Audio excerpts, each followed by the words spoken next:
হরে Krishna. ভক্তিবৃক্ষ leader training class হচ্ছে আমাদের দুর্গাপুর টিচারদের নিয়ে। আজকে আমরা 19টা যে গুণ আছে সঙ্গ দাসে, তার মধ্যে 11 নম্বর কোয়ালিটি আলোচনা করছি। 11 নম্বর কোয়ালিটি হচ্ছে have and willing to give time, মানে সময় দিতে প্রস্তুত থাকা। এর এর বলা উদ্দেশ্য হচ্ছে এটা সময়ানুবর্তিতা না, সময়ানুবর্তিতা আলাদা টপিক, এটা আলাদা। এর মানে হচ্ছে যে সঙ্গ দাসকে, মানে এটা হচ্ছে যে সঙ্গ দাস হবে তার জন্য, যে নতুন কেউ সঙ্গ দাস হবে তাকে চিন্তা করতে হবে তিনি সময় দিতে পারবে কিনা। হুম, তাকে সঙ্গ দাস হতে গেলে অনেক সময় দিতে লাগে, সময় আছে কিনা তার কাছে এটা বিবেচনা করতে হবে। যেমন আমরা 2 ঘন্টা ক্লাস করি সপ্তাহে। হুম, সেটা তো প্রথম প্রয়োজনীয় হয়ে গেল, টাইম দিতে প্রতি সপ্তাহে আমাকে 2 ঘন্টা ক্লাসের জন্য দিতে হবে। এটা একটা ফিক্সড, এটাতে তো কোনো সন্দেহ নেই, মানে এটাতে কোনো কি বলে, এতে কোনো অন্য বিকল্পই নেই। 2 ঘন্টা ক্লাস, এই 2 ঘন্টা ক্লাস দেওয়ার আগে তাকে ক্লাসের জন্য প্রিপারেশন করতে হবে, তার জন্য অবশ্যই সময় হওয়া চাই। মানে এমন না যে হঠাৎ গিয়ে ক্লাসে বসে গেলাম, তাকে একদিন আগে সে পাঠটা পড়তে হবে, রেডি করতে হবে। তারপরে ক্লাসে যেতে আসতে যা সময় লাগবে ট্রাভেলিং এর জন্য, এটাও সময় কাউন্ট করুন। আর যদি ট্রাভেলিং নাও করেন, বাড়িতে করেন, তাহলে বাড়িটা রেডি করতে হবে ক্লাসের জন্য, ইত্যাদি। এটা প্রথম দুটো, 1 নম্বর ক্লাস নেওয়া, দ্বিতীয় প্রিপারেশন করা। তৃতীয়, যে টিচার হবে তাকে আবার নিজেও শিক্ষা গ্রহণ করার জন্য আমাদের যে টিচার ট্রেনিং ক্লাস হচ্ছে ওটাও তাকে মাস্ট অ্যাটেন্ড করতে হচ্ছে। এখন যেমন সাপ্তাহিক হচ্ছে, ও তো সাপ্তাহিকই চলবে, প্রতি সপ্তাহে এই 2 ঘন্টা এর জন্যও তাকে রাখতে হবে আলাদা করে। এটা টাইম চলে যাচ্ছে, এক সঙ্গ দাসকে মাস্ট টাইম থাকতে হবে। আর এছাড়া এটা তো সব এর কোনো বিকল্প ছিল না, কম্পালসারি। বাকি কিছু অপশনাল আছে যেখানে আরো টাইম যাবে। কি কি আছে, যেমন তার মেম্বারদেরকে ফোন করতে হবে মাঝে মাঝে। তাদের নতুন ক্লাস হলে তো বেশি করতে হবে, পুরানো হলে লাগবে না। নতুন ক্লাস হলে তাদেরকে সবাইকে ফোন করতে, প্রতি সপ্তাহে একবার তো ছোট করান তো, না হলে 5 মিনিট তো ফোন করতে হবে, এক একটা ফোন 5 মিনিট হবে, 5-10 মিনিট। তাহলে ফোন করতে হবে সবাইকে, এই সময় বের করতে লাগবে। নতুন ক্লাস হলে অবশ্যই লাগবে, নাহলে ক্লাস টিকতে পারবে না। শুধু ক্লাস চালালে হবে না। আমরা কয়েকটা ক্লাস দেখলাম, আমি শুনেছি, আমরা রথে করে শুরু করেছিলাম। তো প্রথমে 12, 10, 8, 7, 5, 4, 3, 2, 1 করে 0 হয়ে গেল, ক্লাসটা ডাউন হয়ে গেল, কয়েকটা ক্লাস বন্ধ অবস্থায় চলে এসেছে। কেন? শুধু ক্লাস নিলে যাবে না, যেটা আর একটা জিনিস হয়নি সেটা হচ্ছে ক্লাসের পরে মেম্বারদের সঙ্গে সপ্তাহে একদিন যে কন্ট্যাক্ট রাখা, সেটা মনে হয় হয়নি। তার ফলে ক্লাসটা ঝিমিয়ে গেল আর বন্ধ পড়ে গেল, কয়েকটা ক্লাস ডাউন হয়ে গেছে। যেখানে 10-12 সংখ্যা ছিল সেখানে 3-4 হয়ে গেছে স্টুডেন্টদের সংখ্যা। কেন? মনে হচ্ছে, আমি আন্দাজ করে ভাবছি যে হয়তো ক্লাসের পরে যে যোগাযোগ রাখা সেটা অভাব হয়েছে মনে হচ্ছে। কেননা যদি কেউ সম্বন্ধ রাখে যোগাযোগ, তাহলে সে অবশ্য আসবে ক্লাসে, ছাড়তে পারবে না। কিন্তু যোগাযোগ করার সময় মানে তদারকি করার মতো কথা বললে হবে না, ইন্সপেকশন করার মতো কথা বললে হবে না। না, আপনি যদি যোগাযোগ করবেন সপ্তাহে একদিন, তখন এমন না যে ইন্সপেকশন করছেন, এরকম না। বন্ধু ভাবে কথা বলবেন যে কিরকম চলছে, কি আছে, জব টপ হচ্ছে কিনা, এরকম কথা বলতে হবে। তাহলে ওরা ফিল করবে, আসবে। Okay? আহ এটা একটা টাইম দেওয়া দরকার আছে ক্লাসের ছাড়া সঙ্গ দাসকে। আর কি, আর দেখুন মন্দিরে বিভিন্ন উৎসব আছে, তখন যদি সঙ্গ দাস না আসে তাহলে খারাপ দেখায়। তাহলে সঙ্গ দাসকে আসতে হচ্ছে উৎসবে, এটা আরেকটা টাইম গেল। উৎসবগুলো তো সব আপনাকে বুকিং করে রাখতে হবে যে এত টাইম আমাকে দিতে হবে। মুখ্য মুখ্য উৎসবে তো মাস, মানে ছোটখাটো উৎসবে না হলে চলবে, কোনো অসুবিধা নেই, কিন্তু বড় উৎসব সেখানে তো আসতেই হবে। তারপরে আমরা যদি কোনো টিচারদের নিয়ে কোনো প্রোগ্রাম করি, এখন করছি না, ভবিষ্যতে করব, সেখানে আসতে হবে সবাইকে, বা কোনো সেমিনার হচ্ছে, কোনো ট্যুর হচ্ছে, ট্যুর নিয়ে আলোচনা হচ্ছিল প্রভুর সঙ্গে, যে মন্দির থেকে এখন বর্তমানে যে ট্যুর হয়, সে ট্যুর গুলো একটু কমার্শিয়ালি ওরিয়েন্টেড থাকে। হ্যাঁ, যেহেতু মন্দিরে একটা মেনটেনেন্স করার জন্য প্রয়োজন আছে, আর সেইভাবে ট্যুরটা অর্গানাইজ করা হয় বারবার। তাই জন্য অনেক ভক্তরা যেতে পারে না, যেতে চায় না। তো আমরা কিছু ট্যুর এরকম রাখবো যেটা শুধু এডুকেশনাল ওরিয়েন্টেড হবে, মানে টিচারদের আর মেম্বারদের ওরিয়েন্টেড ট্যুর হবে। সেখানে কিন্তু সবাইকে মাস্ট অ্যাটেন্ড করতে হবে, সঙ্গ দাসকে অ্যাটেন্ড করতে হবে, আর মেম্বারদেরকে অ্যাটেন্ড করতে হবে। এটাই হলো ট্যুরের ব্যাপার, অ্যাটেন্ড করতে। এটা কথা প্রসঙ্গে বলে দিলাম। তাই তো এইসবে একটু টাইম লাগবে, মানে সঙ্গ দাস হতে গেলে এটাও মাথায় রাখতে হবে যে আমাকে সময় কিছু যাবে। একটা ক্লাস নিতে গেলে এত সময় যাবে, দুটা ক্লাস নিলে এত সময় যাবে। ওকে, হরে কৃষ্ণ। যারা বেশি ক্লাস নিচ্ছে তাদের বেশি দায়িত্ব, তাদের তো মাস্ট হয়ে যাচ্ছে, সবকিছু মাস্ট হয়ে যাবে তাদের। আহ সব উৎসবে আসাও মাস্ট হয়ে যাবে, সব প্রোগ্রাম অ্যাটেন্ড করাও মাস্ট হয়ে যাবে, যেহেতু বেশি দায়িত্ব আছে। যদি সঙ্গ দাস না আসে তো ন্যাচারালি আর কেউ আসছে না, তাই না? আর কেউ আসবে না। ওকে, তো এই পয়েন্টটা নোট করে রাখুন। তো এখানে আহ, এর এগেনস্টে যে কোয়েশ্চেন আছে সেটা পরে তো দেবই, এখন পরে শুনিয়ে দিচ্ছি এখনই, আপনাদের মাথায় থাকবে। একজন সঙ্গ দাসকে ক্লাস ছাড়া আর কোথায় কোথায় সময় দিতে হয়, এটা যে প্রশ্ন পরে দেওয়া হবে, জাস্ট আলোচনা করলাম। নেক্সট হচ্ছে point number 12, be patience and tolerant, মানে ধৈর্য আর সহিষ্ণুতা। ধৈর্য এবং সহিষ্ণু, সঙ্গ দাসকে ধৈর্য হতে হবে আর সহিষ্ণু হতে হবে। মানে ধৈর্য মানে সবাই জানেন ধৈর্য মানে কি, সহিষ্ণু মানে জানেন। তো এখানে একটা জিনিস আর এড করতে, সেটা হচ্ছে ক্ষমা, টলারেন্স, ফরগিভনেস এন্ড পেশেন্স। ফরগিভনেসটা অ্যাড করতে হবে, ক্ষমা গুণটা। ক্ষমা আর সহিষ্ণুতা দুটো কখনো আলাদা করা যাবে না। দুটো এক, একই কোয়ালিটি। একই কোয়ালিটির দুটো, একটা কয়েনে দুটো পাশ আছে, এটাই কয়েন, সিক্কা। তার একদিকে হচ্ছে ক্ষমা, একদিকে সহিষ্ণুতা। ক্ষমা ছাড়া সহিষ্ণু হবে না, সহিষ্ণু ছাড়া ক্ষমা হবে না। তো এটা খুব গুরুত্বপূর্ণ। হ্যাঁ, সঙ্গ দাসকে সহিষ্ণু মানে কি, সহ্য করতে হবে। কি সহ্য করতে হবে? অনেক কিছু সহ্য করতে হবে। আর ক্ষমা করতে হবে, মেম্বাররা ভুল করলো তো ক্ষমা করতে হবে। মানে কি ভুল করলো, মেম্বার হয়তো ক্লাসে লেট আসছে। আমি একটা উদাহরণ দিয়েছিলাম যে আমাদের একটা সঙ্গদাস ছিল ক্লাসে, কলকাতায়।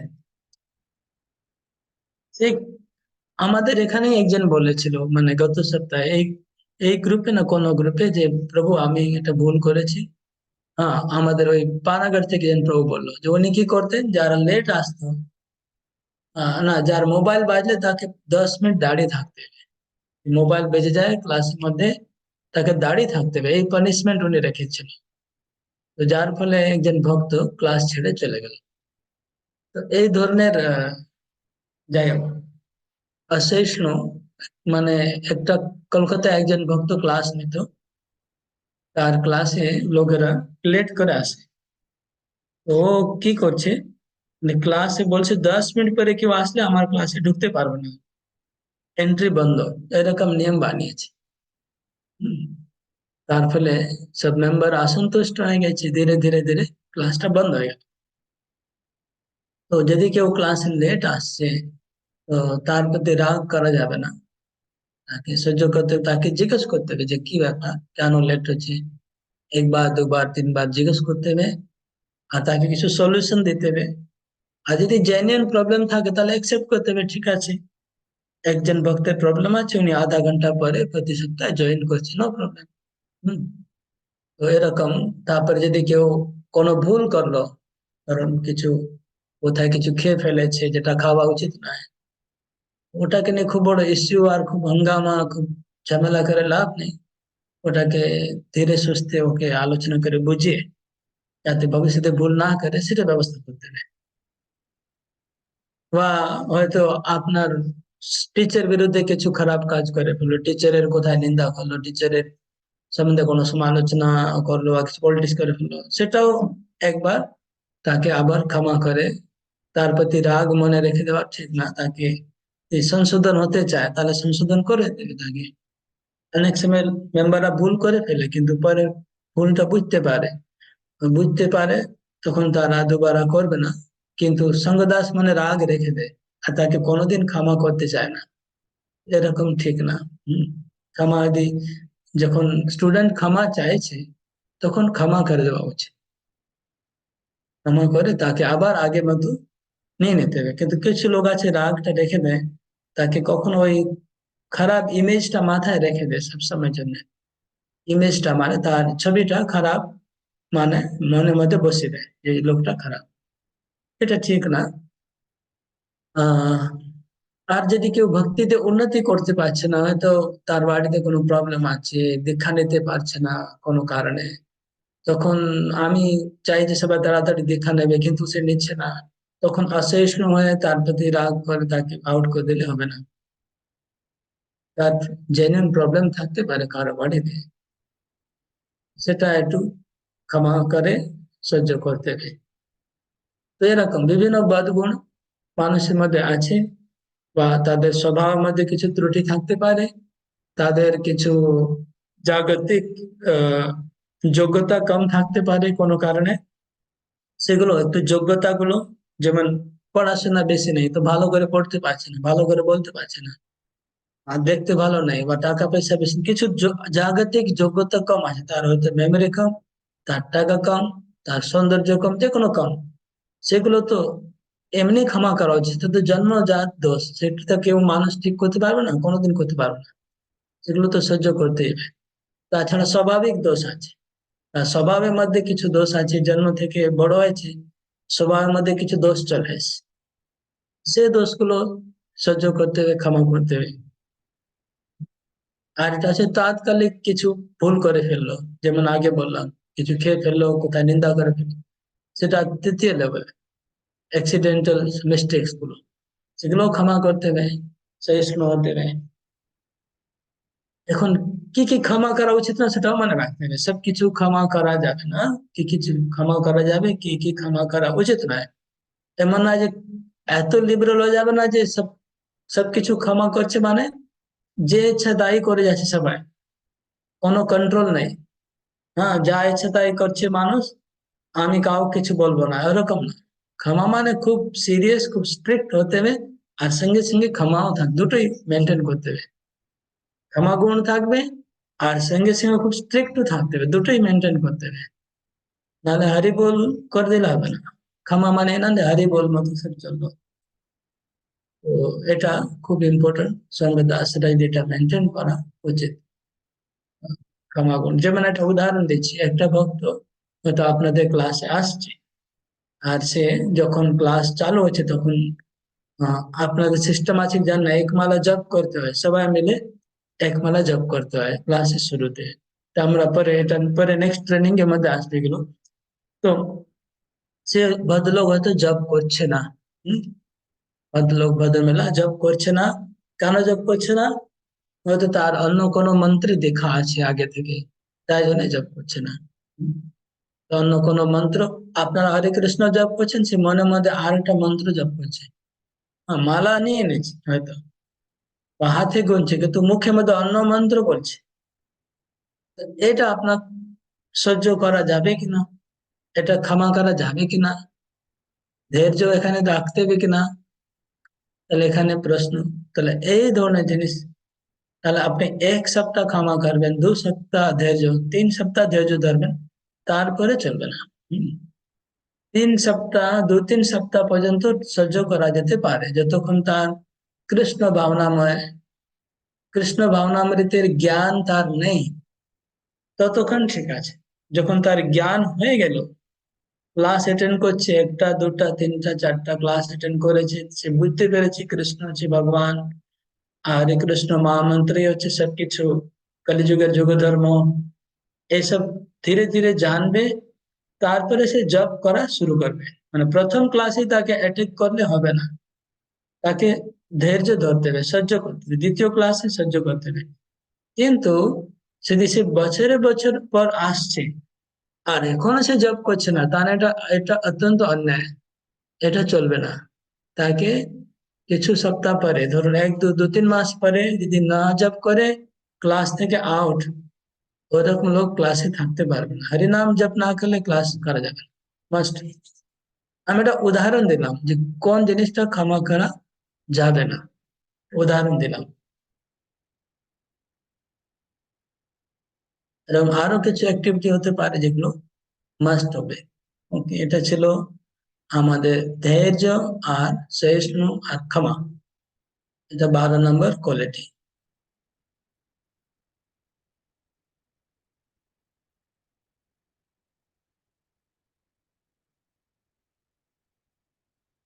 নেক্সট হচ্ছে 13 নম্বর কোয়ালিটি, এটা হচ্ছে শিল প্রভুপাদের আর ইসকনের প্রতি আনুগত্য। শিল প্রভুপাদ এবং ইসকনের আনুগত্য।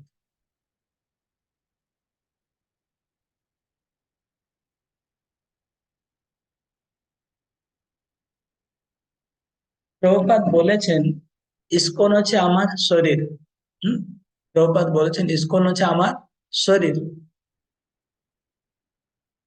একজন প্রভুপাদের শিষ্য প্রভুপাদকে বলছে যে প্রভুপাদ, আমি আপনাকে পছন্দ করি, আমি আপনার শিষ্য, আপনি আমার গুরু, কিন্তু আমি জিবিসি কে ফলো করব না, আমি ইসকন কে মানে না, ইসকন আমার পছন্দ নেই। তো প্রভুপাদ কে বললেন আমার মনে পড়ছে না, যাই হোক, ওটা কিন্তু স্বীকার্য না। প্রভুপাদ যে ইসকন হচ্ছে আমার শরীর, আমার বডি, প্রভুপাদ হচ্ছে ইসকনের লাইফ, সোল, আত্মা। তাহলে আপনি যদি ইসকনকে ভালো না বাসেন, ইসকনের নিন্দা করেন, তাহলে কিন্তু প্রভুপাদের নিন্দা হলো। আচ্ছা, যদি কারো প্রভুপাদের প্রতি শ্রদ্ধা না থাকে অথবা ইসকনের প্রতি শ্রদ্ধা না থাকে, সে সঙ্গদাস হতে পারবে না। আর ইসকন আর প্রভুপাদের প্রতি যথেষ্ট শ্রদ্ধা থাকা চাই, এটা ইম্পর্টেন্ট পয়েন্ট। আর যদি ইসকনের প্রতি শ্রদ্ধা আছে, প্রভুপাদ প্রতি শ্রদ্ধা আছে, এবং সঙ্গে সঙ্গে মায়াবাদী সহজিয়া ওদের প্রতিও শ্রদ্ধা আছে, হম, ওখানেও ক্লাস করতে যাচ্ছে, ওখানেও যুক্ত আছে, ইসকনেও যুক্ত আছে, তো সেরকম লোক কিন্তু সঙ্গদাস হতে পারে না। স্টুডেন্ট হতে পারে, একজন বিদ্যার্থী হতে পারে, তাতে কোনো অসুবিধা নেই। টিচার তাকে হ্যান্ডেল করবে, কিভাবে হ্যান্ডেল করবে টিচারকে দেখতে হবে, কিন্তু সঙ্গদাস হতে পারে না। যদি সে যত্রতত্র যাচ্ছে, মানে তার ইসকনের প্রতি আর প্রভুপাদের প্রতি শ্রদ্ধার অভাব আছে, বা শিক্ষা নিচ্ছে, ইসকন থেকেও শিক্ষা নিচ্ছে আর বাইরে থেকেও শিক্ষা নিচ্ছে, তাহলে অসুবিধা আছে। যে সঙ্গদাস হতে পারবে না, তাহলে সঙ্গদাস যখন শিক্ষা দেবে, ওই শিক্ষাটা তার খিচড়ি হবে। এই প্রভুপাদের শিক্ষা দেবে, ওই শিক্ষাও দেবে, একসঙ্গে দুটো দেবে, তো লোকেরা তো বিভ্রান্ত হয়ে যাবে। তাই জন্য চলবে না। তাহলে কি করতে হবে? হম, এরকম সঙ্গদাস হতে পারবে না, যেরকম বলা হলো, এই ধরনের সঙ্গদাস হতে পারবে না। এরকম হলে কি প্রবলেম হবে? প্রবলেম হবে, সে ভবিষ্যতে হতে পারে যে পুরো তার গ্রুপকে নিয়েই চলে যেতে পারে। হুম, ইসকন ছেড়ে সবাইকে নিয়ে চলে যাবে, অন্যত্র চলে যাবে, সবাইকে নিয়ে চলে যাবে। এরকম হয়েছে, এরকম ঘটনা ঘটেছে দিল্লি মন্দিরে। একজন বড় লিডার সঙ্গদাস, কারণ 100 শতাধিক ভক্ত ছিল, সবাইকে নিয়ে উনি রাধা কুণ্ডে গিয়ে দীক্ষা নিয়েছে বাবাজি থেকে, সবাইকে নিয়ে চলে গেছে। তখন মন্দিরের অথরিটি খুব রেগে গেছে, মন্দিরের কর্তৃপক্ষ রেগে গেছে। আর তারা বললো ভক্তি খুব ক্লাসই বন্ধ করে দিল, ভক্তি খুব আমরা করতেই দেবো না, আমরা কোনো টিচার দেরকে প্রাধান্য দেবো না, গীতা স্টাডি ভক্তি এইসব চলবে না, এরা ঝামেলা করছে, এরকম করে তারা বন্ধই করে দিল। যাই হোক, আহ, তারা তখন চেঞ্জ করে দিল, পলিসি চেঞ্জ করে দিল, যে ওদের কন্ট্রোলে বেশি রাখা যাবে না। কিন্তু প্রবলেমটা আলাদা ছিল। প্রবলেমটা ছিল যে ভদ্রলোক যিনি সঙ্গদাস, তার আনুগত্য ইস্কনের প্রতি কম ছিল প্রভুপাদের প্রতি। ওকে, নেক্সট পয়েন্ট হচ্ছে, আচ্ছা এখানে প্রভুপাদের সম্বন্ধে একটু বলতে হবে। প্রভুপাদ হচ্ছেন ইসকনের সংস্থাপক আচার্য, এক নম্বর। আর ইসকনের সমস্ত ভক্তদের তিনি শিক্ষাগুরু, অলিখিত শিক্ষাগুরু, মানে না বলে যখনই কেউ ঢুকবে গীতা স্টাডি করছে, যখনই কেউ ঢুকছে ভক্তি বিকে ইসকনে, ঢোকা মাত্রই প্রভুপাদ তার শিক্ষাগুরু হয়ে গেলেন, তাকে আর মুখে মানে লেখালেখি করা দরকার নেই যে আমার প্রভুপাদ হচ্ছে আমার শিক্ষাগুরু। মানে এটা নিয়ম আছে ইসকনে, জিবিসি ল, যখনই কেউ ইসকনে আসবে প্রভুপাদ তার শিক্ষাগুরু। আর শুধু এখনকার ভক্তদের জন্য নয়, আগামী 10,000 বছর পর্যন্ত যতদিন ইসকন থাকবে ততদিন প্রভুপাদ সবার শিক্ষাগুরু হিসাবে বিরাজমান থাকবেন।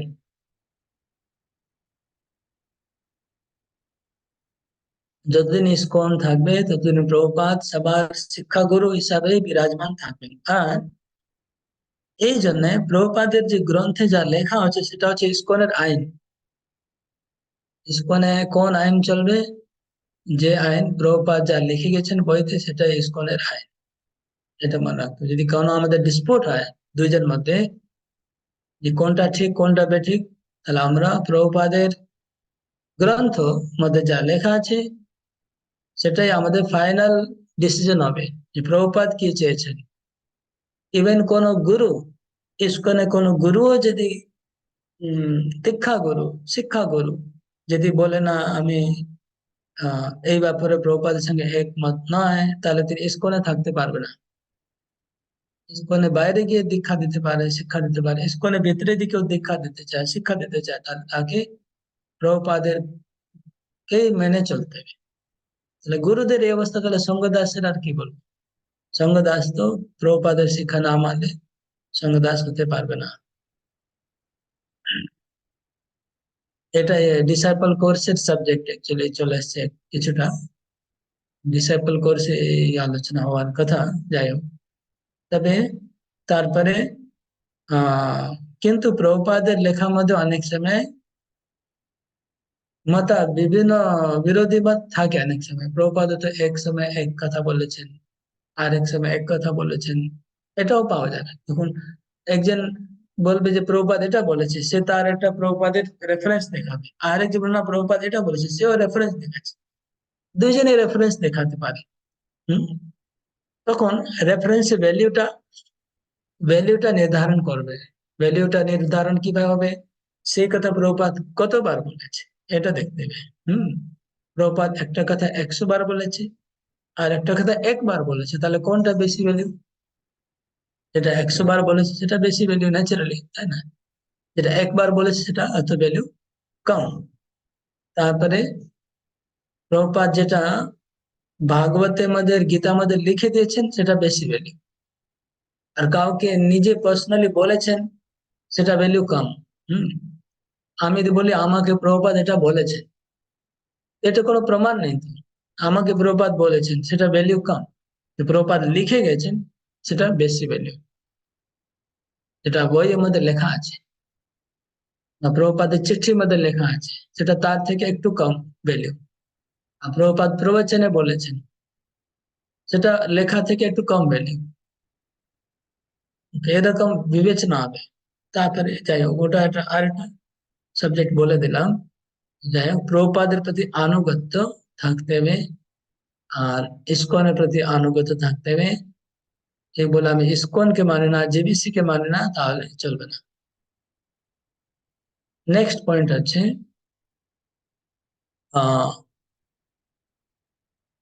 ঊর্ধ্বতন কর্তৃপক্ষ সঙ্গে কোঅপারেশন, কোঅপারেশনে বাংলা হচ্ছে সহযোগী মনোভাব। संघ दासेर ঊর্ধ্বতন কর্তৃপক্ষ সঙ্গে সহযোগী মনোভাব হওয়া চাই, মানে কোঅপারেট করা উচিত, ইংলিশে কোঅপারেশন বলে। তো এটার মধ্যে অনেক পয়েন্ট আছে, বলছি পরপর নোট করবেন। একটা হচ্ছে যেমন প্রথমে হচ্ছে সহযোগী মনোভাব না থাকলে তার লক্ষণ কি কি করবে সে, যদি কারো সহযোগী মনোভাব না থাকে সে কি কি অ্যাক্টিভিটি করতে পারে, কি কি কাজ করতে পারে সেটা বলছি। তিনি কি করতে পারে, তিনি কি করবে, প্রথমে তিনি আহ যখন মন্দিরে কোনো উৎসব হবে তখন তিনি নিজে আর একটা উৎসব করবে। হ্যাঁ, মন্দিরে একটা ফেস্টিভ্যাল হচ্ছে, তিনি আর একটা নিজে ফেস্টিভ্যাল করছে নিজের জায়গায়, যাতে কেউ মন্দিরে না যেতে পারে। এটা নন কোঅপারেশন একটা এক্সাম্পল, মানে অথরিটিকে না জানিয়ে পারমিশন না নিয়ে নিজে একটা করলো অনুষ্ঠান। তারপরে কি করতে পারে, তিনি করতে পারে হম মন্দিরের যে সেন্ট্রাল প্রোগ্রাম সেখানে অ্যাটেন্ড করবে না, মন্দির থেকে কোনো প্রোগ্রাম আয়োজন হচ্ছে ওখানে অ্যাটেন্ড না করা, তার ভক্তদেরকে মন্দিরে কোনো প্রোগ্রামে আহ এনকারেজ উৎসাহ দিচ্ছে না সবাইকে যাওয়ার জন্য।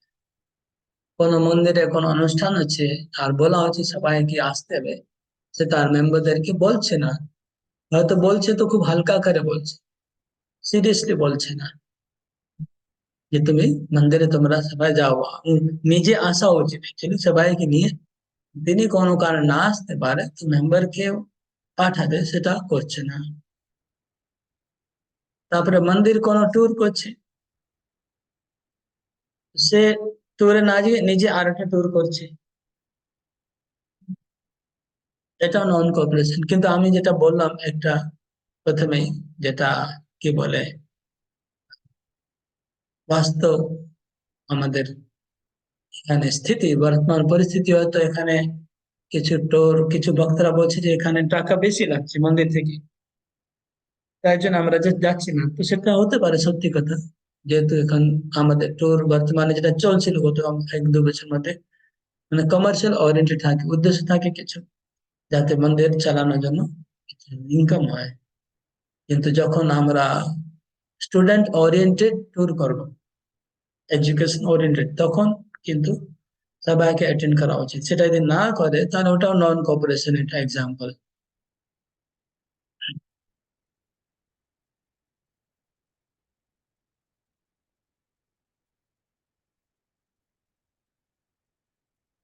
মন্দির থেকে কোনো নির্দেশ আসছে, সেটা নির্দেশ সবাইকে না জানানো, ফরওয়ার্ড না করা, কোনো মেসেজ পেলাম সবাইকে না জানানো, এটা নন কোঅপারেশন। তারপরে কোনো ভক্ত সিনিয়র ভক্ত সঙ্গে বা কর্তৃপক্ষ সঙ্গে শিক্ষাগুরুর সঙ্গে দেখা করতে চায়, কথা বলতে চায়, তো সঙ্গদাস তাকে আটকে দিচ্ছে, এই তুমি ঘোড়া ডিঙ্গি ঘাস ঘাস খেতে চাইছো, ঘোড়া ডিঙ্গি ঘাস খেতে যাচ্ছ, হ্যাঁ আমাকে না জেনে তুমি সরাসরি প্রভুর সঙ্গে কথা বললে কেন, আমাকে না জেনে প্রভুর সঙ্গে সাক্ষাৎ করতে যাচ্ছ, এটা তোমার ঘোড়া ডিঙ্গি ঘাস খাওয়া হচ্ছে। এইরকম বলে তাকে সবাইকে উপরে লোক সঙ্গে কথা বলতে না দেব। সবার অধিকার আছে কথা বলার উপরে, এরকম না যে কারো অধিকার নেই, এটা সব জায়গায় হয় করে মানুষ। তো ওটাও ঠিক না, এরকম মেন্টালিটিও ঠিক না। আমি কাউকে উপরে দেখা করতে দেব না, সাক্ষাৎ করতে দেব না, সবাই আমাকে বলে আমাকে পারমিশন নিয়ে তারপরে যেতে হবে প্রভুদের কাছে, বিনা পারমিশন গেলে এটা মহা অপরাধ, বৈষ্ণব চরণে অপরাধ করছে ওরা, শিক্ষা গুরুর চরণে অপরাধ করছে। এই ধরনের মেন্টালিটি রাখবেন না, এটা খুব এটা হচ্ছে সংকুচিত নেরো মেন্টালিটি। এটা থাকলে আপনার আধ্যাত্মিক জীবনে উন্নতি হবে না, আর আপনাদের স্টুডেন্টদেরও মেন্টালিটি তখন খারাপ থাকবে, ওরাও আপনার প্রতি শ্রদ্ধা বা ওদেরও ভালো ম্যাচুরিটি হবে না, ওরাও ইমেচুর থেকে যাবে এরকম চাপা রাখলে ওদের। কিন্তু এখন খুব এটা এর থেকে বেশি ইম্পর্টেন্ট পয়েন্ট বলছি আমি এখন, অন্যদিকে বলছি। এটা হওয়ার কারণটা কি? একজন সঙ্গ দাস কেন নন কোঅপারেশন করছে সেটাও চিন্তা করতে হবে। নন কোঅপারেশন করার পিছনে কিছু কারণ আছে। কি কারণ থাকতে পারে যার জন্য সঙ্গ দাস এরকম নন কোঅপারেট? আগে তো কোঅপারেশন করছিল, আগে সে তো ক্লাসে আসতো, খুব উৎসাহের সঙ্গে সবাইকে নিয়ে আসতো, হঠাৎ কেন এরকম হলো সেটাও দেখতে হবে। তো হতে পারে যে কর্তৃপক্ষের কোনো আচরণ তার খারাপ লেগেছে, কর্তৃপক্ষের কোনো আচরণ কথাবার্তা, সে তো হার্ট হয়েছে, তার খারাপ লেগেছে, তার দুঃখ হয়েছে, এটা একটা কারণ হতে পারে। বা কোনো কারণে কোথায় মনোমালিন্য হয়েছে কর্তৃপক্ষের সঙ্গে, আর মনোমালিন্য হওয়ার পরে তার দূরত্ব বেড়ে গেছে, ডিস্টেন্স বেড়ে গেছে, তার কর্তৃপক্ষের সঙ্গে ডিস্টেন্সটা বেড়ে গেছে। ডিস্টেন্স বেড়ে যাওয়ার পরে এইসব লক্ষণ দেখা যাবে যেগুলো আগে বললাম।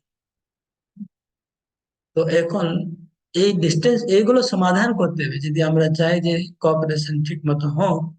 তাহলে এই সমাধানটা এখানে হচ্ছে রুট কজ প্রবলেমের, সেটাকে সমাধান করতে হবে। কিভাবে হবে?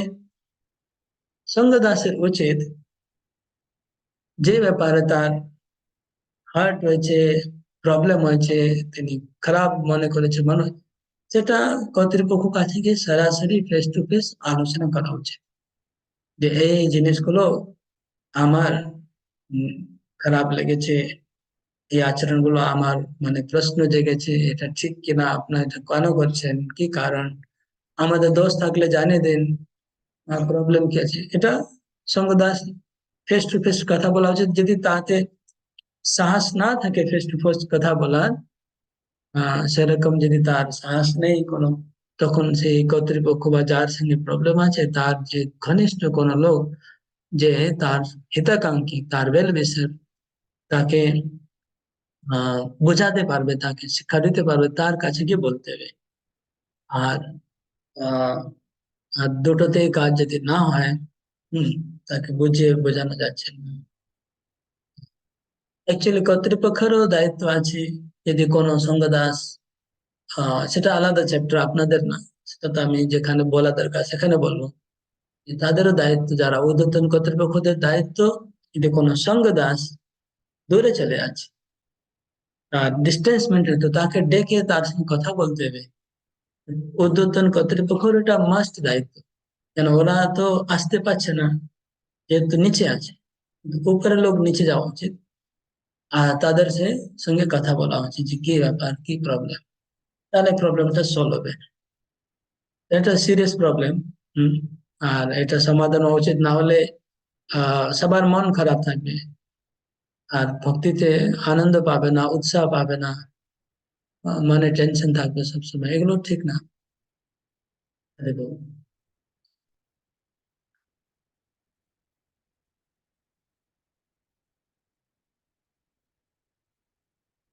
এখানে সলিউশন মধ্যে একটা তো আমি অলরেডি বললাম, আরো কিছু সলিউশন বলছি। যেমন আহ অনেক সময় উম, সঙ্গ দাসের কোনো আহ, এমন কিছু কথা আছে সে বলতে, ওর মধ্যেই আছে, আলাদা কিছু নেই, সরি সেম পয়েন্ট আছে, আমি জাস্ট এক্সপ্লেন করছি যে সঙ্গ দাস যদি না বলে খোলাখুলি প্রবলেমটা, তাহলে প্রবলেমটা পরে বড় হয়ে যাবে। হুম, আগেই সর্ট আউট করা উচিত। আমি এর জন্য একটা শ্রীগালে এক্সাম্পল আগে দিয়েছিলাম, ফক্স, আপনাদের মনে আছে নিশ্চয়ই, যে এটা আমি মনে করছি সবাই শুনেছেন, আবার রিপিট করবো না। শ্রীগাল যেরকম তাকে খেয়ে ফেললো, সেরকম এই সন্দেহটা আমাদেরকে খেয়ে ফেলবে, মরে যাবো আমরা। এটা কেউ না জানেন তাহলে প্রথম লেকচারটা শুনবেন, প্রথম লেকচারে এসব ডিটেলে আলোচনা করা হয়েছে।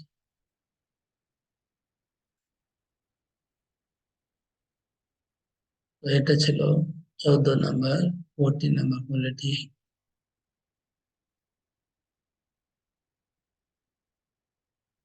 এখানে অনেক পয়েন্ট আমি লিখেছি,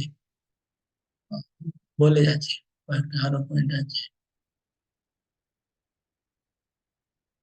প্রপাত বলেছেন ইউনিটি ইন ডাইভার্সিটি। হ্যাঁ, ইসকন মানে ইউনিটি ইন ডাইভার্সিটি, মানে আহ,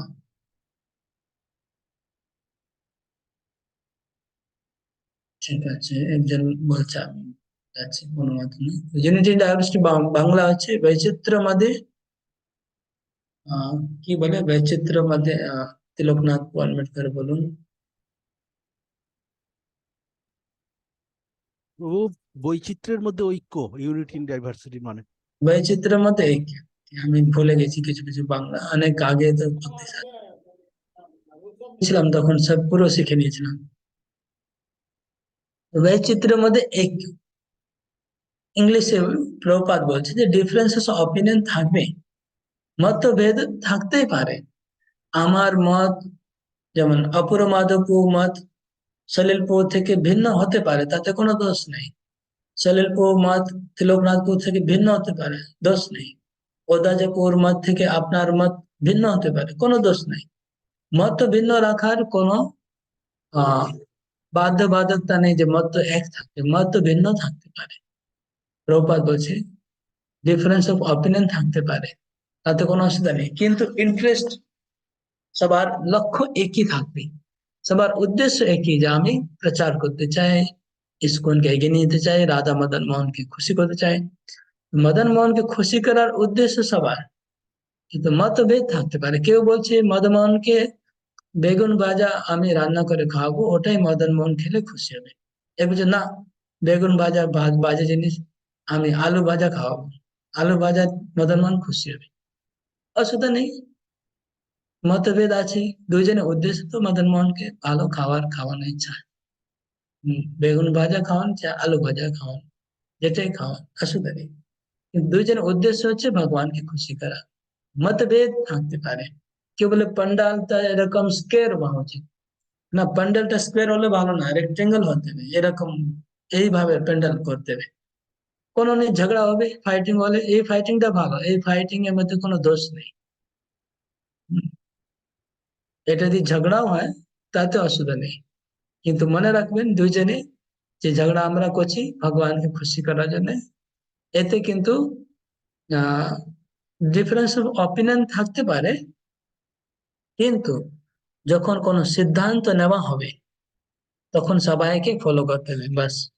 তখন নিজের অপিনিয়নটা ফেলে দেবে। যখন কোনো সিদ্ধান্ত হলো, ডিসিশন হয়ে গেল যে এটা হবে, বাস, নিজের অপিনিয়ন তখন ফেলে দেবে। তাই আমাদের অহংকার থাকে, অহংকার আমাদের কি করে, আমরা নিজের অপিনিয়নটাকে শ্রেষ্ঠ মনে করি, আর ওটা যদি না পালন করা হয় তাহলে আমরা কোনো পার্টিসিপেট করব না। আমি তাহলে রথযাত্রা যাবো না, কিন্তু আমার কথা শুনছে না, আমার ইচ্ছা মতো কাজ হয়নি, এই জন্য আমি আর রথে থাকবো না, আমি ফেস্টিভ্যালে থাকবো না। এই যে এটা ঠিক না। ডিফারেন্স অফ অপিনিয়ন, আপনার আপনার অপিনিয়ন দিতে পারেন, এটা ভালো এটা ভালো, তো সবাই যদি গ্রহণ না করে, তা আপনার মাথা নত করে স্বীকার করতে হবে। যা হয়েছে মেজরিটি ডিসিশন, এটা কলিযুগের নিয়ম। কলিযুগের নিয়ম হচ্ছে মেজরিটি যা ডিসাইড করবে সেটা অ্যাকসেপ্ট করতে হবে, বাস। তো ডিফারেন্স অফ অপিনিয়ন কোনো অসুবিধা নেই, কিন্তু আপনি নন কোঅপারেশন করবেন না, ঝগড়া করবেন না, মতভেদ থাকতে পারে। ওকে,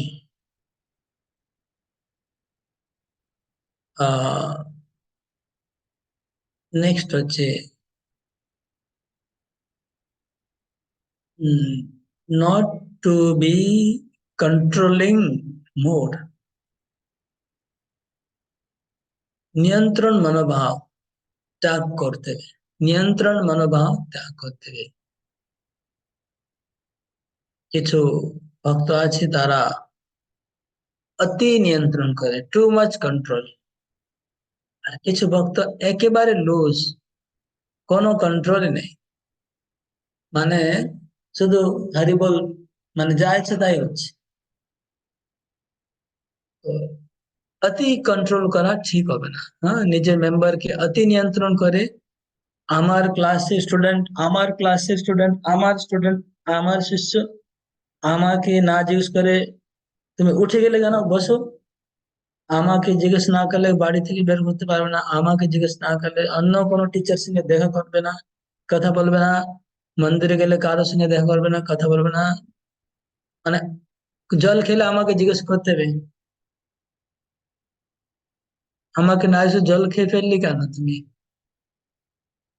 এইগুলো হচ্ছে অতি নিয়ন্ত্রণ।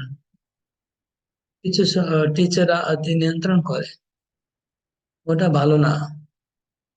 তাহলে ওটা আপনি চাইছেন স্টুডেন্টটা সবসময় বাচ্চাই থাকবে, মানে একটা শিশুকে যেমন মা নিয়ন্ত্রণ করে ওরকম, মানে ওরা এখন শিশু নেই, এটা বুঝতে হবে। শিশু 6 মাস আপনি কন্ট্রোল করতে পারলেন, 2 মাস 3 মাস 6 মাস কন্ট্রোল করলেন, কিন্তু পরে যখন 1 বছর হয়ে গেল 2 বছর হয়ে গেল তারপরে আর কন্ট্রোল করলে ঠিক হবে না।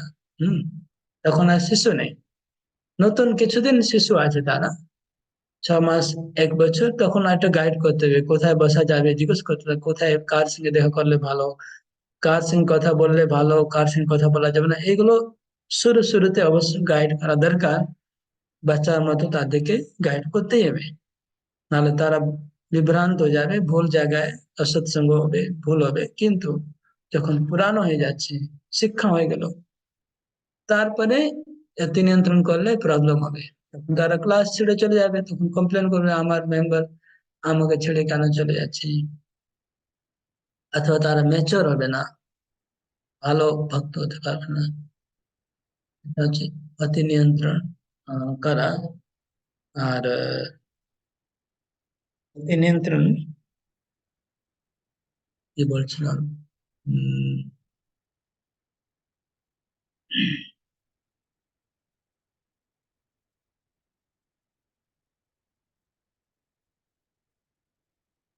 অতি নিয়ন্ত্রণ এইসব ব্যাপারে, দীক্ষার ব্যাপারে খুব নিয়ন্ত্রণ করা, মন্দিরে অন্য কোনো টিচার অন্য ক্লাসে যাওয়া ইত্যাদি, তাদের পার্সোনাল লাইফে নিয়ন্ত্রণ করা, পার্সোনাল লাইফের মধ্যে বেশি ইন্টারফেয়ার না করা উচিত না, এগুলো বেশি নিয়ন্ত্রণ করা উচিত না। পার্সোনাল লাইফে কিরকম কি চলছে, হ্যাঁ, যেটা পয়েন্ট মনে পড়লো, যখন মানে চাণক্য পণ্ডিত বলছে, এটা এখানে চাণক্য পণ্ডিতের নীতিটাই এখানে অ্যাকচুয়ালি আমাদের কি বলে, ওটাই আমাদের আদর্শ। সে কি নীতিটা, पंचवर्षाणि लालयेत् दशवर्षाणि ताडयेत् प्राप्ते तु षोडशे वर्षे পুত্র মিত্রবৎ আচরেত। এটা হচ্ছে আমাদের নীতি। এই নীতিটা খুব আপনাদের গৃহস্থ ভক্তের জন্য খুব ইম্পর্টেন্ট। একটা ছোট বাচ্চা আছে যার বাড়িতে, তাকে 5 বছর লালন পালন, প্রথম 5 বছর লালন পালন করবেন, মানে মায়ের দুলার পাবে 5 বছর। কিন্তু বাঙালির মায়েরা তো 16 বছর পর্যন্ত দুলার করতেই থাকে, 24 বছর বিয়ে আগে পর্যন্ত দুলার করতে থাকে, বেশি ভালোবাসা। যাই হোক, তো পঞ্চবর্ষানি লালয়েত, আমরা কিন্তু 5 বছর পরে আর লালন পাইনি, আমার জন্য পাইনি, এই জন্য মানে বেরিয়ে আসতে পেরেছি বাড়ি থেকে, নালে নালে বাড়িতে সারাজন মাথাতে। পঞ্চবর্ষানি লালয়েত, 5 বছর পর্যন্ত মায়ের আদর দুলার পাবে শিশুটা। তারপরে 10 বর্ষানি তাড়ায়, 5 বছরের পরে তাড়না শুরু হবে বাচ্চাকে, তখন মায়ের দোলা না, তখন বাবার তাড়না শুরু হবে। তাহলে 5 ने 10 মানে 15 বছর, 15 বছর ঊর্ধ্বে কি হবে, প্রাপ্তে তো ষোড়শে বর্ষে, 16 বছরে যখন পা ফেলবে বাচ্চাটা, তখন পুত্র মিত্রবৎ আচরে, পুত্রকে মিত্র মতো আচরণ করতে হবে। মিত্র মতো মানে কি, এটা আবার অনেকে মিস ইউজ করে এটাকে। মিত্র মানে এনা তার সঙ্গে ড্রিঙ্ক করতে যাবে, তার সঙ্গে, এটা না। তখন তাকে ভালো মন্দটা বলে দিতে হবে, তারপরে ও যা করবে। তার লাইফকে কন্ট্রোল করা যাবে না, কিন্তু তাকে জ্ঞান দিতে হবে। হম। বাবার উচিত, বাবা মা উচিত ছেলেকে জ্ঞান দেওয়া, কিন্তু তাকে চলতে ফ্রিডম দিতে হবে। আর চলার পথে আপনারা যদি তাকে কন্ট্রোল করতে যান, তাহলে তারা ভয়ঙ্কর কি বলে এই হয়ে যাবে, রিপারকেশন আসবে যদি আপনারা তার চলার প্রতি নিয়ন্ত্রণ করেন। মানে এটা গরুর নাকে দড়ি দেওয়া থাকে, আর ওকে পিছন থেকে কন্ট্রোল করা হয়, এদিকে এদিকে, মানে নিজে থেকে কোথায় যেতে পারবে না গরু। এরকম নিয়ন্ত্রণ যদি 16 বছর পরে আপনার বাচ্চাদেরকে করেন, তাহলে বাচ্চা রিপারকেশন করবে। তাকে আপনি জ্ঞান দিতে পারেন কোন পথে যাওয়া ভালো, কোন পথে যাওয়া খারাপ, তারপরে চলতে দিতে হবে তাকে। কিন্তু দুর্ভাগ্যবশত মানুষ চেষ্টা করে সবসময় নিয়ন্ত্রণ করা, তাই জন্য উল্টো হয়ে যায়। যাই হোক, এখন যেরকম সেম প্রিন্সিপাল আমাদের ক্লাসে শুরু হবে। ভক্তিকে যেমন নতুন কেউ আসছে, তো প্রথম তো খুব লালন পালন হবে।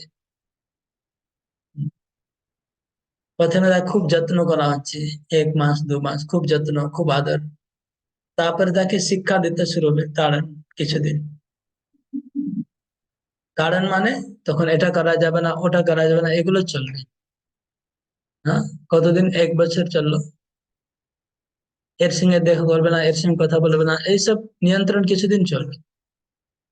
তারপরে যখন ম্যাচিওর হয়ে গেছে, হুম, 1 বছর 2 বছরে ম্যাচুরিটি চলে এসছে, তখন তাকে ফ্রিডম দিতে হবে, তাকে জ্ঞান দিতে হবে কোনটা ভালো কোনটা মন্দ। কিন্তু তাকে চলার পথে নিয়ন্ত্রণ করা ঠিক হবে না। ওকে, এটা টু মাচ নিয়ন্ত্রণ উপরে বললাম। আর অল্প নিয়ন্ত্রণটাও খারাপ। হ্যাঁ, মানে কোনো নিয়ন্ত্রণই নেই, ক্লাসের মধ্যে যে যার মতো, ক্লাসের মধ্যে কেউ এই গান করছে, কেউ ওই গান করছে, কেউ ওই গান করছে, সব গানগুলোই চলছে ক্লাসের মধ্যে।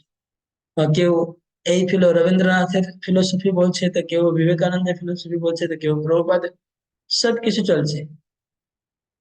তো এইসব চলবে না। তারপরে ক্লাসের মধ্যে কখনো এখানে পিকনিক করতে যাচ্ছে, কখনো ওখানে পিকনিক করতে যাচ্ছে, যা ইচ্ছে তাই চলছে, এসব না।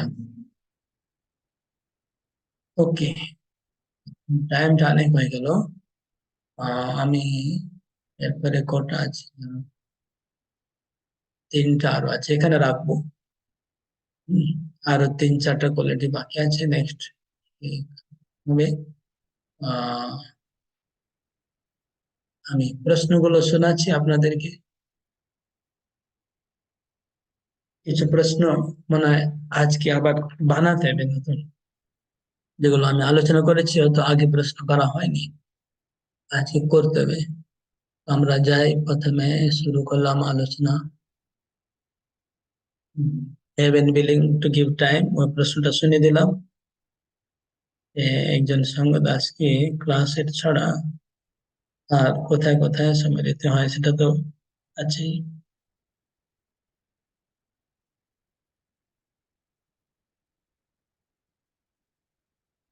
একজন সঙ্গ দাস ছাত্রদের প্রতি কিভাবে ধৈর্য আর সহিষ্ণুতা প্রদর্শন করবেন, এটা আলোচনা করেছি। একজন সঙ্গ দাস ছাত্রদের সঙ্গে কিভাবে ধৈর্য আর সহিষ্ণুতা প্রদর্শন করবেন, সেটা আমি অনেকগুলো পয়েন্ট বলেছি, সবগুলো আপনারা লিখবেন। শিল প্রভুপাদের প্রতি আনুগত্য মানে কি, আনুগত্য না থাকলে কি কি হতে পারে। এখানে অনেক প্রশ্ন হতে পারে। আর ধৈর্য আর সহিষ্ণুর মধ্যেও আমি অনেক কিছু বলেছি।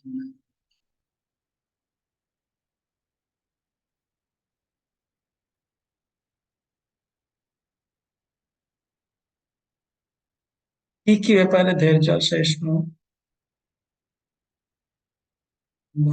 কোন আগুন বলতো। ঠিক আছে, 24 নম্বর প্রশ্ন। এখানে একটা প্রশ্ন আপনারা লিখুন এখন, এটা লিখে নিন, এর মধ্যে নেই এক্সট্রা।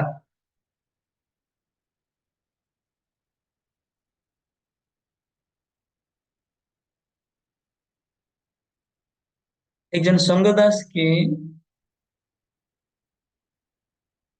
কোন কোন ব্যাপারে, কোন কোন ব্যাপারে ধৈর্য আর সহিষ্ণুতা এবং ক্ষমাগুণ প্রদর্শন করতে হবে।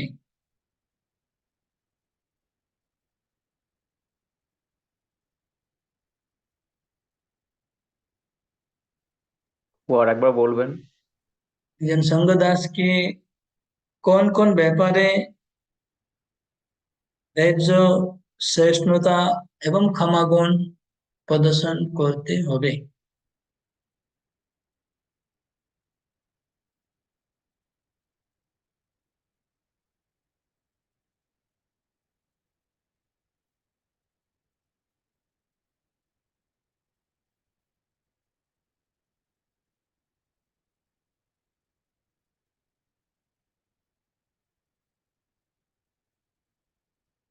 এখানে আমি আর কি বলেছিলাম? ধৈর্য, সহিষ্ণুতা, আমি নিজেই ভুলে যাচ্ছি। লেখা ছিল না তার নিজে থেকে।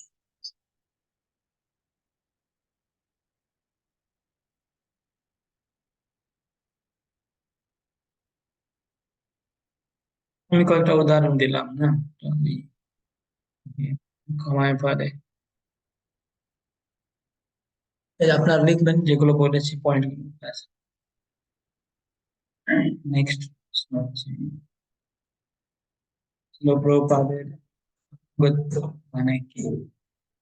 প্রভুপাদ মানে, তো প্রথম প্রশ্ন, আরেকটা প্রশ্ন লিখুন। শ্লো প্রভুপাদের আহ প্রভুপাদের শ্লো প্রভুপাদের পজিশন, পজিশন বাংলা,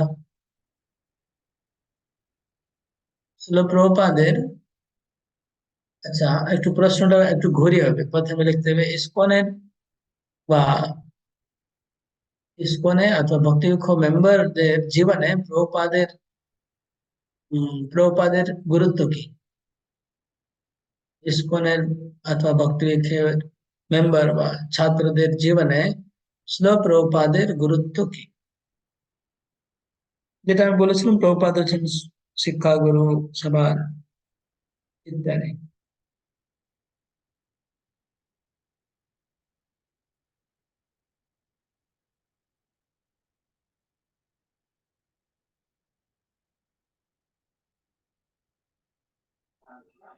প্রভু, প্রশ্নটা আরেকবার বললে ভালো হয়। শ্লো ইসকনের ভক্তি। ইসকনের আর ভক্তিযুগের ভক্তদের জীবনে শ্লো প্রভুপাদের গুরুত্ব কি?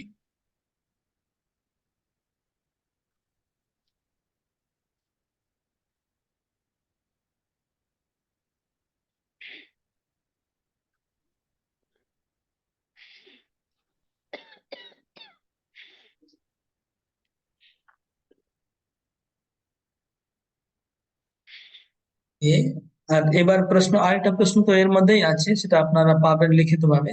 শিল প্রভুপাদের প্রতি আনুগত্য মানে কি? আনুগত্য না থাকলে কি কি হতে পারে? এটা প্রশ্নটা অলরেডি আছে, এটা আমি এক্সট্রা এড করলাম একটা প্রশ্ন এখন আজকে। হুম, তারপর নেক্সট প্রশ্ন হচ্ছে সহযোগী মনোভাব, উপরে প্রশ্ন করেছি। প্রশ্ন হচ্ছে, এটা লেখা আছে, আপনারা লিখতে হবে না, শুধু শুনে নিন। একজন সঙ্গদাস কর্তৃপক্ষের সঙ্গে সহযোগী মনোভাব না থাকলে কি কি হতে পারে? হ্যাঁ, সেটা আমি অলরেডি বলেছিলাম, কয়েকটা জিনিস বললাম কি কি হতে পারে। তারপরে বলেছিলাম যে কর্তৃপক্ষের সঙ্গে আহ আহ সহযোগী মনোভাব না থাকার কারণটা কি, সেটা বলেছিলাম। হম, আর তার সমাধান কি সেটাও বলেছিলাম। হয়ে গেছে।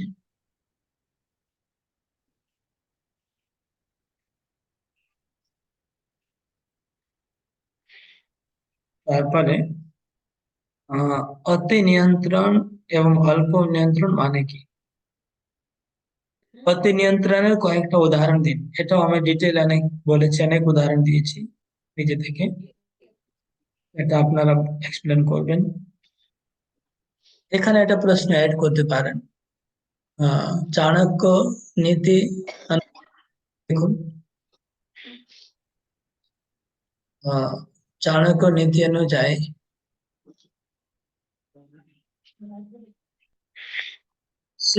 আমাদের বাচ্চাদের অথবা ছাত্রদের আহ, নিয়ন্ত্রণ করার নিয়মটা কি? নিয়ন্ত্রণ করার নিয়মটা কি? নিয়ন্ত্রণ করার নিয়ম কি? চাণক্য নীতি অনুযায়ী আমাদের বাচ্চাদের অথবা ছাত্রদের নিয়ন্ত্রণ করার নিয়ম কি?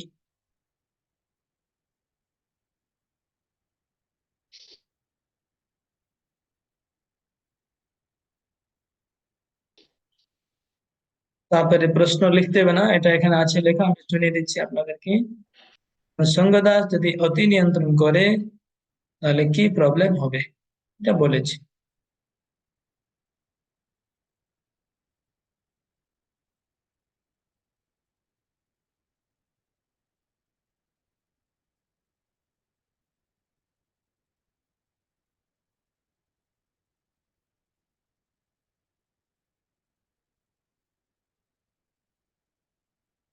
ওকে, আমি কোনো পয়েন্ট বলেছি আর প্রশ্ন মধ্যে কভার হয়নি এরকম কিছু থাকলে একটু বলবেন পুরো মাধ্যমে লোকনাথ, আপনাদের যদি মনে পড়ে কিছু, কোনো যে কোনো বক্তব্য বলতে পারেন। যদি আমি আলোচনা করেছি কিন্তু প্রশ্ন মধ্যে আসেনি, তাহলে আমি প্রশ্ন করে দেবো এখনই।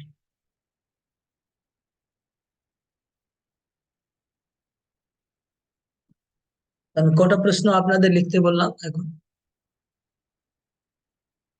দুটা লেখালাম। কটা প্রশ্ন লেখালাম? 3টে প্রভু। তিনটা। ওকে, তো এখানে 29টা প্রশ্ন আছে, আর ওর সঙ্গে তিনটা প্রশ্ন এড হবে, তাহলে 32 কোয়েশ্চেন হবে, 32টা কোয়েশ্চেন। আহ এই তিনটা কোয়েশ্চেন আপনাদেরকে টেক্সট করে আমাকে পাঠাবেন, তো কে করবে এটা? এটা লিখতে হবে, লিখে প্রপারলি হোয়াটসঅ্যাপে তিনটা কোয়েশ্চেন বাংলায় লিখে পাঠাতে দেবে আমাকে। কে করবেন?